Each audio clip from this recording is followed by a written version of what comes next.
안녕하십니까. 신인균의 국방TV 심층 분석 시간입니다. 오늘은 아주 흥미로운 소식을 전해드리겠습니다. 바로 국방개혁으로 인해서 우리 기계화 부대, 기계화 사단들이죠. 기계화 부대들이 완전히 개편되었습니다. 특히나 3개 사단이 없어졌고요. 그리고 군단이 운영하는 기갑예단이, 군단 기갑예단이 또 늘어났습니다. 그래서 여러분들 군대 다녀오신 분들 많으실 텐데, 내가 전역했던 그 사단이 혹시 살아남았는지 또는 없어졌는지 이것을 또 파악해 보는 것도 재밌는 관전 포인트가 아닐까 싶고요. 아무튼 우리 전쟁 승리의 어떤 그 핵심이 될 수 있는 육군 제7기동군단의 그 기계화 사단이 어떻게 해서 편성이 되는지, 그리고 각 지역 군단들의 기갑 예단들이 또 어떻게 개편되는지를 지금부터 알려드리도록 하겠습니다. 기존에 우리 육군에는 기계화 부대들이 이렇게 있습니다. 제일 먼저 우리가 아주 잘 알고 있는 맹호부대죠. 수도 기계화 사단 맹호부대.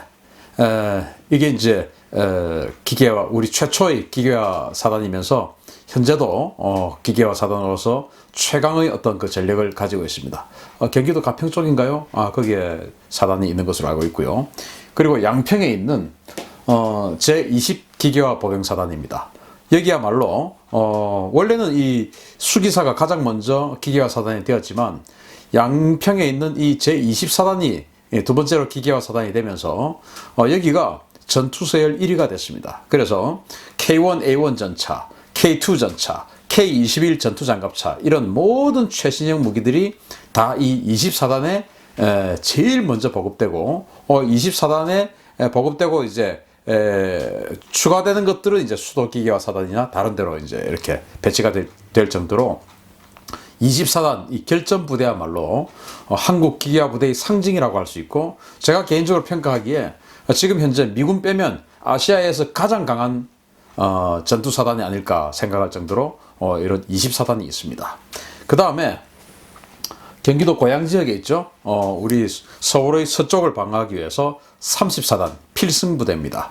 이 30사단이 또 세 번째로 기계화 사단이 되어서 여기에도 K1, A1 전차 같은 최신의 전차가 배치가 되었고, 그렇게 해서 서울의 서쪽을 방어하고 있습니다. 그래서 이제 북한군이 내려오는 쳐들어오는 그 중요한 축선이 파주 축선, 연천 축선, 포천 축선 아니겠습니까? 그 중에서 이 파주 축선의 방어를 담당하고, 또 역습을 할 때 거기에서부터 개성 쪽으로 치고 올라가는 그런 역할을 맡은 부대가 30사단 필승부대입니다. 그 다음에 여기 있는 26사단 제26 기계화 보병사단 불무리 부대입니다. 여기 이제 불무리라는 게 해하고 달입니다. 어느 게 해인지 어느 게 달인지 제가 조금 잘 모르겠는데, 어쨌든 해하고 달로 이루어진 이 불무리 부대, 해와 달처럼 뜨겁게 불을 태우면서 우리를 따뜻하게 비춰주자, 이런 말이 아닐까 싶기도 합니다. 어쨌든 연천에 있습니다. 그래서 아까 말씀드린 3개 중요 축선 중에서 파주는 30사단, 26사단은 연천, 특히나 이제 주한미군 2사단이 뒤로 철수를 하면서 또 전력을 빼면서 그렇게 해서 26사단이 만들어졌고, 기계화 사단으로 주한미군 2사단이 맡았던 역할들을 대신해 오고 있었습니다. 그 다음에 이제 여러분들이 아주 잘 알고 있는 과거에 제1야전군 직속 그 예비사단인 11사단 화랑부대입니다. 농담적으로 젓가락 부대라고도 하죠. 하도 많이 걸어서 다리가 젓가락처럼 됐다 해서 젓가락 부대라고도 하는 제11 기계화 보병사단 화랑부대, 강원도 홍천에 있죠. 이 화랑부대가 기계화 사단입니다. 그리고 마지막으로 기계화 개편된 게 바로 여기 오뚜기 부대입니다. 경기도 포천 쪽에 있죠. 그래서 아까 말씀드린 파주 30사단, 연천 축선은 26사단, 그리고 철원 포천 축선은 이 8사단이 방어를 하는 쪽으로 해서 가장 마지막으로 이제 기계화 사단으로 개편됐고요.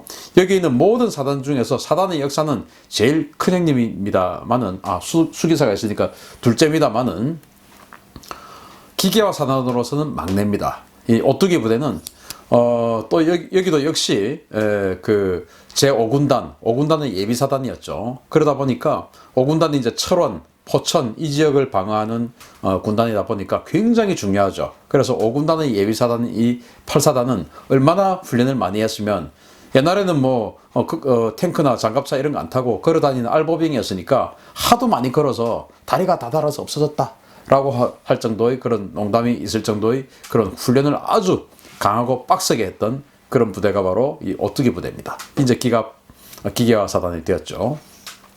그 다음에 각 군단에 하나씩 기갑 여단들을 가지고 있는데요. 물론 없는 기갑 군단도 있습니다. 제1기갑여단, 그리고 제2기갑여단, 제3기갑여단. 이 제3기갑여단은 군단 소속이 아니고 역시 1야전군의 직속 그런 전략 예비부대로서, 여기는 또 특이하게 러시아제 무기인 T-80U 전차, 그리고 BMP-3 전투장갑차들로 구성이 되어 있는, 러시아제 무기로 구성되어 있는 불곰 사업을 통해서 우리가 러시아제 무기 도입했죠. 그렇게 해서 러시아제 무기로 구성되어 있는 제3기갑여단, 그리고 제5기갑여단, 그리고 이제 강원도 고성 쪽에 과거에 금강산 관광이 활발해질 때 도로를 어마어마하게 잘 닦았죠. 그러니까 그쪽으로 만약에 북한군들이 치고 내려오면 포항까지 그냥 내려가거든요. 그래서 그 강원도 고성 속초 지역의 아주 잘 닦인 도로를 방어하기 위해서 그 지역에다가 과거에는 보병여단이었어요. 제102 보병여단이었는데 이것을 기갑여단으로 개편해서 강원도 고성 쪽의 그 금강산 설악산 축선의 잘 닦여진 도로를 방어하는 그런 임무들을 맡고 있습니다. 이게 기존 기계화 부대입니다. 그런데 국방개혁으로 이게 완전히 바뀌게 되었죠. 여기서 과연 어느 사단이 살아남고 어느 사단이 사라지는가를 이렇게 보는 것이 관전 포인트가 되겠습니다. 그러면은 그렇게 들어가기 전에 도대체 이 부대들이 어떤 전력들을 가지고 있는가를 먼저 알려드리도록 하겠습니다. 제일 먼저 가장 강력한 전차죠. K2 흑표 전차입니다. 이 K2 흑표 전차는 대당 가격이 한 90억 원 정도 합니다. 그래서 총 300대를 양산하기로 했는데, 엔진과 트랜스미션을 이제 파워팩이라고 하는데, 그 파워팩을 뭐 국산화하자 하는 그 한국 방산업체의 욕심 때문에 사실 이게 많이 딜레이가 됐어요. 그래서 현재는 제24단 결전부대 24단만 이 K2 전차로 완편되어 있고, 그리고 일부 11사단에 있는 일부 대대에 이 K2 전차가 들어가 있습니다. 그렇고요. 이 K2 전차는 승무원이 3명뿐이에요. 왜냐? 이 포탄 공급을 자동으로 합니다. 스위치만 눌러주면은 뭐 날탄 넣어 하면 날탄 탁 하면 날탄이 딱 들어가고, 대탄 넣어 하면 대탄이 딱 들어가고, 이런 식으로 완전히 자동화되어 있기 때문에 이 탄약수가 없어요. 보통의 전차들은 전차장, 그리고 포수, 조종수, 탄약수가 있습니다. 그래서 여기 보면 전차장만 지금 포탑 밖으로 나와 있지 않습니까? 보통의 전차 보면 여기 또 한 명 더 나와 있죠. 이 기관총 잡고 있는 사람이 있지 않습니까? 그 사람이 탄약수입니다. 그런데 이 K2 흑표 전차는 탄약, 즉 포탄을 자동으로 공급하기 때문에 탄약수가 없고 3명만 있습니다. 그래서 여기 조종수, 그리고 안에 포수, 이 내부에 지금 포수가 있어요. 그리고 전차장, 이렇게 3명만이 운용을 하는 그런 전차고요. 주포는 120mm입니다. 120mm 55 구경장인데, 구경이 120mm란 말입니다. 12cm죠. 12cm 지름의 포탄을 쓴다는 말입니다. 구경장이라고 하는 것은 뭐냐? 12cm, 즉 120mm의 곱하기 55가 이 포신의 길이입니다. 그러니까 포신이 길면 길수록 이 포가 정확하고 멀리 날아가겠죠. 그래서 이것은 55 구경장, 아주 긴 포신을 가지면서 정확하고 멀리 날아가는 그런 세계에서 손꼽히는 강력한 전차입니다. 모쪼록 이 K2 전차가 뭐 한 3개4단 정도는 완편이 됐으면 좋지 않겠느냐라는 생각을 해보는데요. 아무튼 지금은 300대 양산 계획을 가지고 있습니다. 이게 24단이 지금 있고요. 그 다음에 K1A1 전차입니다. K1 전차는 105mm 포거든요. 주포가 105mm예요. 근데 K1A1 전차는 그것을 120mm로 업그레이드 했습니다. 아까 K2 흑표 전차도 120mm였죠. 이것도 역시 120mm입니다. 120mm 활강포고요. 그런데 K2 흑표 전차의 120mm와 다른 게 뭐냐면 이거는 구경장이 짧습니다. 44 구경장입니다. 그래서 120에서 120mm 곱하기 44니까 뭐 한 1몇 미터 정도 포신도 더 짧죠. K2보다. 그러니까 K2보다는 조금 더 포구 조속이 약하고요. 관통력이 조금 더 약합니다.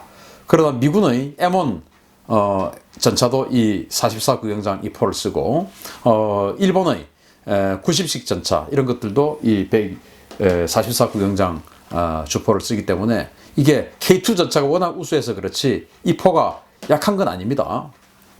아무튼 우리 육군은 이 K1A1 전차를 지금은 이제 K1A2 전차로 업그레이드를 다 하고 있는데 아주 자동화 뭐 장비들 넣어가지고요 업그레이드를 하고 있는데 이 K1A1 전차 계열을 한 450대 정도 가지고 있습니다.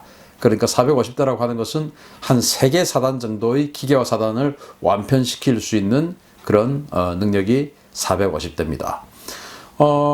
참고로 한 개 기계화 사단에 탱크는 즉 전차는 한 150대 그리고 장갑차 전투 장갑차는 한 160에서 170대 정도 그리고 각종 지원 장갑차가 있습니다. 뭐 자주 박격포라든지 뭐 이런 지원 장갑차들 그게 또 한 100여 대 그리고 이제 자주포 있지 않습니까? 자주포가 4개 대대가 들어가거든요. 그렇게 해서 한 개 대대당 18문 해서 자주포가 70주대 해서 한 개 기계화 사단은 한 500여 대의 각종 기갑 장갑 차량으로 이루어진 어마어마한 전력입니다.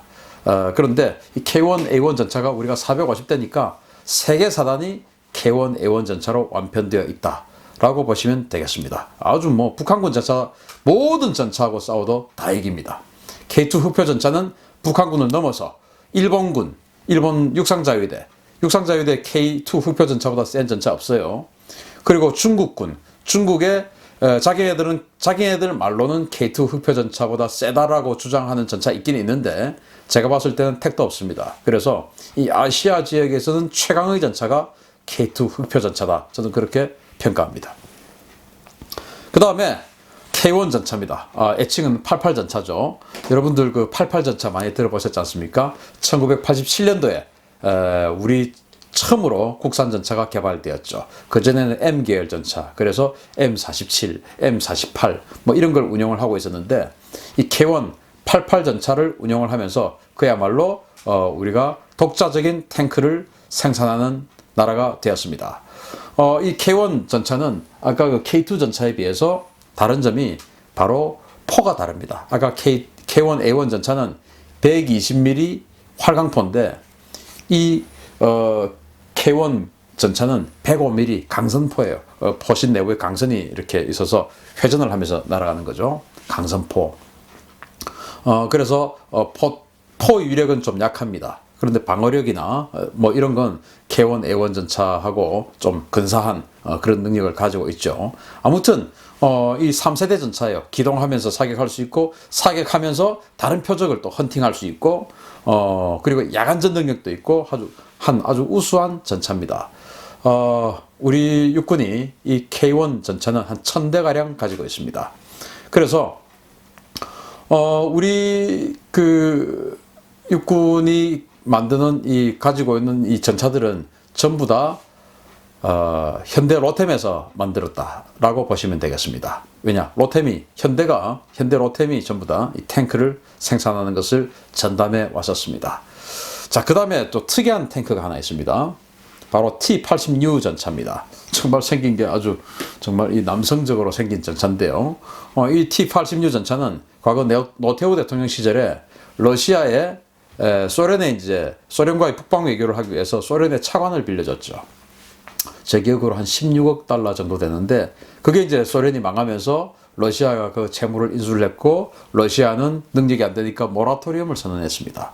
근데 모라토리움 완전히 선언하진 않고 그래도 양심이 있었던지 군사 무기로 가져가라 이렇게 된 거죠. 그래서 과거의 소련 시절에는 자기네들이 내수로 소련군이 쓰는 탱크나 이런 장비들과 이 소련의 동맹국들의 판매용 이 무기들은 좀 이 판매용 무기는 다운그레이드를 했어요. 그래서 자기들은 좋은 걸 쓰고 판매용은 좀 나쁜 걸 좀 다운그레이드 시켜서 팔았습니다. 예를 들어서 T-72 같은 경우는 소련군 쓰지 않아요. 그건 T-72는 염가형으로 팔려고 만든 거예요. 그래서 이 T-86는 우리가 지금 30세대를 가지고 있는데, 이 T-86 전차는 소련군이 쓰기 위해서 만들었던 전차입니다. 즉 아주 우수한 전차예요. 또 T-80 중에서도 가장 진보한 T-86 이 버전이기 때문에 가장 강력한 능력을 가지고 있는 전차인데, 소련군이 그걸 쓰려고 만들었다가 부도가 나는 바람에 러시아가 뭐 그 군대를 운영할 능력이 안 되니까 이거 가져가라 해서 이제 가져왔죠. 30세대를 가지고 있습니다. 아까 말씀드렸듯이 제3기갑여단에 배치가 되어 있습니다. 근데 이걸 가지고 올 때 뭐 부품이나 이런 것들을 제대로 공급 협약을 좀 맺고 아주 여유분을 많이 가져왔으면 됐을 텐데, 뭐 부품이 이 30세대를 위해서 이 육군 군수 파트에서 이 부품 공급하는데 애를 먹고 있어요. 그래서 이걸 계속 운용을 해야 될지 말아야 될지 고민을 하고 있는 중이라고 하는데, 저는 정말 이 주포가 125mm 주포예요. 우리 K1은 105mm, K1A1 120mm, K2도 120mm인데 이건 125mm입니다. 아주 강력한 능력을 가지고 있고, 여기에서 미사일도 날아갑니다. 포발사 미사일이라고 해서 미사일도 날아가고요. 이 반응장갑 또 증가장갑 이런 것들을 해서 방어력도 좋고 기동력도 좋고, 기동력이 좋은 만큼 연비는 아주 나빠가지고 항속거리도 좀 짧습니다. 가스터빈 엔진이에요. 우리가 개발한 전차들은 디젤 엔진인데 이건 가스터빈 엔진이라서 이 옆에 가보면 마치 비행기 소리 같습니다. 휘 하는 소리, 제트 엔진 소리 같은 그런 소리가 납니다. 가스터빈이라서. 그래서 아주 어떤 가속력이나 이런 것들이 대단합니다. 저는 좀 모쪼록 부품 공급이 좀 잘 되어서 이 멋지게 생긴 전차가 우리 육군에서 오래도록 좀 사용이 됐으면 좋겠다라고 생각을 합니다. 다음에 이제 두산에서는 장갑차를 주로 생산을 해요. 과거에는 대우였습니다. 대우에서는 장갑차, 현대는 탱크, 그리고 삼성은 자주포, 이렇게 해서 이제 박정희 대통령이 지정을 다 해줬습니다. 다 임무를 준 거죠. 그때 이제 빅3 회사였지 않습니까? 방산업이 그때는 우리가 규모의 경제가 안 됐으니까 대기업에 이제 할당을 한 겁니다. 야, 삼성 너희들은 자주포 만들어. 그리고 현대 너희들은 탱크 만들어.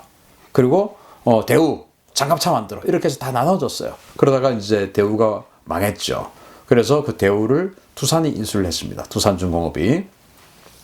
그래서 이 K21 보병 전투 장갑차.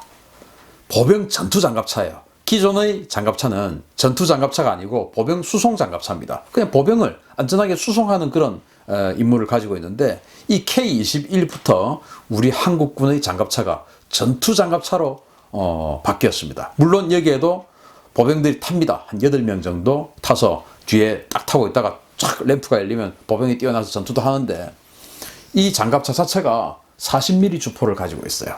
40mm 주포를 가지고 있어서 북한군 탱크, 천마호 이런 것들의 옆구리는 바로 뚫어버립니다. 강력한 능력을 가지고 있죠. 이 40mm 포는 해군이 쓰는 포하고 똑같은 건데요.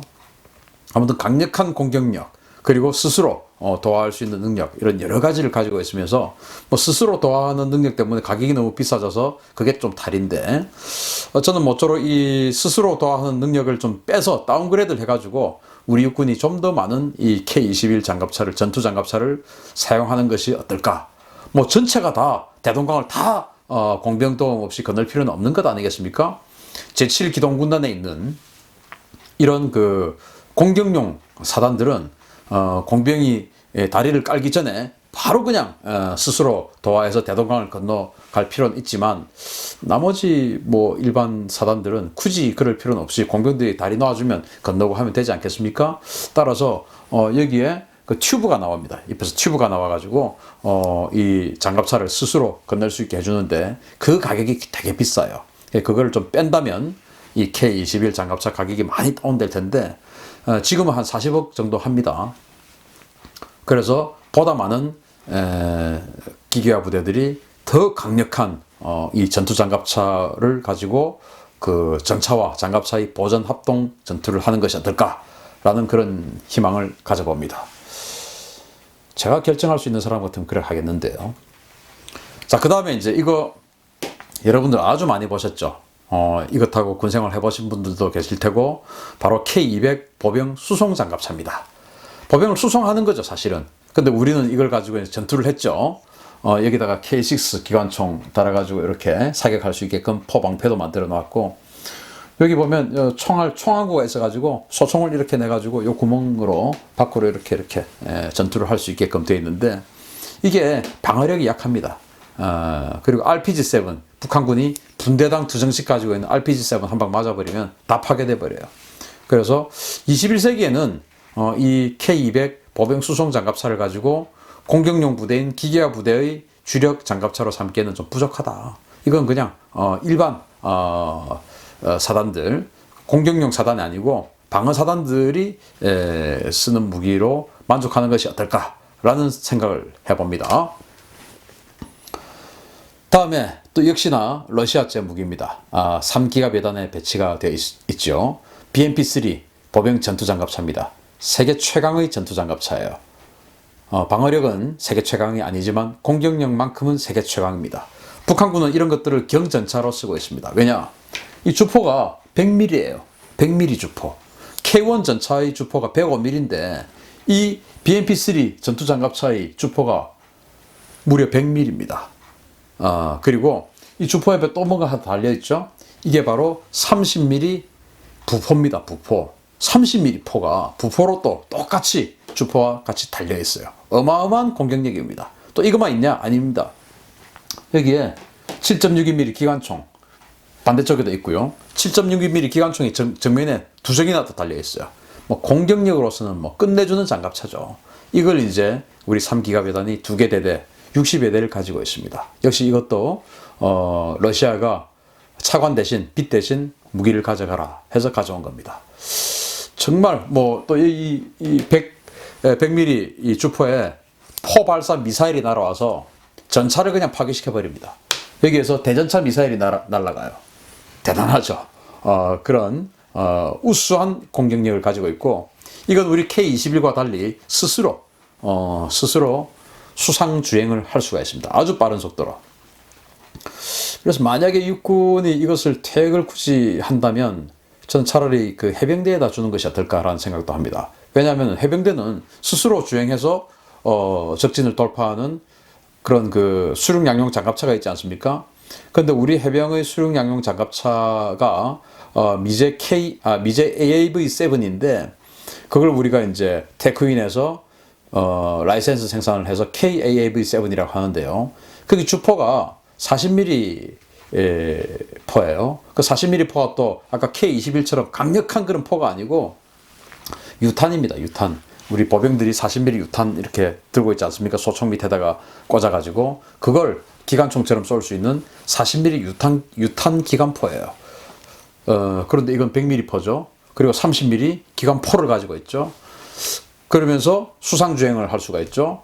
그러니까 차라리 폐기할 것 같으면 해병대 2사단, 저는 해병대 2사단에게 이걸 주는 게 딱 맞다고 생각합니다. 해병대 2사단이 이걸 가지고 있으면은 김포, 강화, 그냥 바로 그냥 건너버리죠. 이렇게 행주대교 해서 고향 쪽으로 돌아갈 필요 없이 김포, 강화에 바로 그냥 넘어가 버렸든지, 아니면 백령도에다가 주면 그냥 거기에서 바로 장산고 쪽으로 들어가가지고, 북한군, 4군단의 뒤를 그냥 쳐버릴 수 있는 그런 어마어마한 능력이 생기겠죠. 육군이 부디 부품 공급 때문에 이걸 퇴역을 하려 한다면 저는 강력하게 해병대에게 줘라 라는 주장을 하고 싶습니다. 그 다음에 이제 이것들을 백업하는 포가 있어야 되지 않습니까? 그래서 기계화 사단은 4개의 포병 대대를 가지고 있습니다. 그 중에서 1개 대대는 K9 자주포, 3개 대대는 K55 자주포가 있습니다. 상황에 따라서 앞으로 다련장 로켓 천무가 여기에 들어갈 수가 있는데요. 어쨌든 지금은 K9 썬더 천둥 소리입니다. 포 쏘는 소리가 완전 천둥이에요. 정말 천둥 소리하고 똑같습니다. 이 K9 썬더 자주포가 기계화 사단에 1개 대대가 배치가 되죠. 그리고 이거는 K10인데 포탄을 공급해주는 장갑차예요. 바로 여기에서 K9 뒤로 와서 바로 딱 꽂아버리면 저기에서 자동으로 포탄이 착착착착 공급되는 그런 무기 체계들 세트로 움직입니다. 여기 K10 하나에 K9 2대 뭐 이런 식으로 해서 공급을 해주죠. 최대 사정거리 40km. 그리고 이제 이 K9 자주포는 우리 군이 한 1100대, 1100문 정도 가지고 있어요. 근데 앞으로 추가로 더 생산을 한다고 하니까 또 기대를 해보겠습니다. 마지막으로 K55A1 자주포예요. 미군의 M109 자주포를 우리가 도입을 해서 그것을 테크윈에서 양산했습니다. 과거에는 삼성 테크윈, 지금은 이제 그 삼성의 방산 부분을, 모든 방산 부분을 한화가 인수했죠. 그래서 한화 테크윈에서 이 K55A1, K55를 완전히 K9처럼 전자동으로 업그레이드를 해준 게 바로 이 K55A1 자주포인데, 최대 사정거리 32km, 아까 K9은 최대 사정거리 40km, 그리고 기동하다가 스톱 해가지고 사격해 라는 기동간 정지 사격이 불과 30초 만에 K9은 초탄을 발사할 수 있고, 이 K55도 기존에는 한 1분 30초 걸렸어요. K55는. 그런데 K55A1 버전으로 오면서 한 45초 만에 초탄을 쏠 수 있습니다. 대단한 능력이죠. 그래서 기계화 사단 하나에 이 K55A1 대대 3개, 그게 이제 각각의 예단을 하나씩 지원하죠. 그리고 K9 자주포가 1개 대대 해서 그게 이제 사단 전체를 지원하는 그런 역할을 하고 있는데, 아마 여기에서 뭐가 빠지고 천무 같은 게 들어올 가능성이 있다. 근데 문제는 남북 군사 합의서 때문에 천무가 사격을 훈련을 전혀 못하게 되죠. 그런 것들 정말 걱정되기 때문에 나는 남북 군사 합의서 빨리 폐기하든지, 폐기가 어려우면 개정하든지 이런 게 필요하다 생각합니다. 송지호 자격장 반드시 살려야 됩니다. 이 K55A1 자주포는 우리 육군이 역시 한 1000문 정도 가지고 있습니다. 자, 이제 본론으로 들어가면요. 개편된 기계화 부대 이렇게가 남습니다. 그 전통의 수도 기계화 보병사단 수기사죠. 맹호부대 살아남습니다. 그 다음에 가장 막내였던 8사단 오뚜기 부대가 26사단을 흡수해서 살아남습니다. 26사단을 흡수했습니다. 그리고 20사단이 원래는 20사단이 11사단을 흡수해서 20사단이 살아남으려고 했는데 20사단이 없어지고 11사단이 살아남았습니다. 11사단이 20사단을 흡수해버렸어요. 다윗이 골리앗을 이겨버린 겁니다. 이게 왜 이렇게 됐냐? 20사단은 경기도 양평에 있고 11사단은 강원도 홍천에 있었습니다. 20사단의 양평에 있는 분들은 20사단이 나가기만을 바랬어요. 저희 20사단만 없으면 지역도 개발할 수 있고 더 좋은데 서울하고 좀 가까우니까 눈의 가시처럼 생각을 한 거죠. 그리고 20사단의 훈련장에서 시끄러워 죽겠는 거예요. 근데 11사단이 있는 홍천은 11사단이 나가면 큰일 나는 겁니다. 11사단은 홍천의 상징이었어요. 그래서 11사단 전후에 홍천의 정치인들, 홍천의 주민들이 서명도 하고 해가지고 20사단이 없어지기만을 바라는 양평 시민들, 그리고 11사단이 남아서 자신들과 오래도록 같이 있어주길 바라는 홍천 시민들이 싸운 겁니다. 양평의 인구가 훨씬 많습니다. 홍천 인구가 적죠. 그런데 11사단이 이겨버렸죠. 왜? 주민들이 성원하니까요. 우리 대한민국 국군이 국민들이 싫어하는 군대가 돼서 되겠습니까? 저는 홍천 시민들이 참 고맙습니다. 그래서 20사단이라고 하는 한국 기계화 부대의 상징, 아시아에서 가장 강한 전력의 사단을 이 11사단이 흡수해버렸습니다. 다윗이 골리앗을 이겨버렸죠. 그래서 제7기동군단은 이렇게 3개 사단이 남습니다. 그런데 이 한국 기계화 부대의 상징이라고 할 수 있는 이 수도 기계화 사단 맹호 부대가 K2 전차가 아니고 K1 A2 전차로만 운영을 합니다. 왜냐하면 K2 전차가 최초 양산 계획보다 수량을 많이 줄여서 300대만 생산을 하기 때문에 이 수도 기계화 사단까지 갈 K2가 없는 것이죠. 좀 안타깝습니다. 그리고 더 안타까운 것은 이 지금 수도 기계화 사단에 K21 전투장갑차 대대가 있어요. 그런데 K21이 400대만 생산이 되다 보니까 이 8사단 그리고 11사단 이 기동사단에 배치를 하기도 벅찬 겁니다.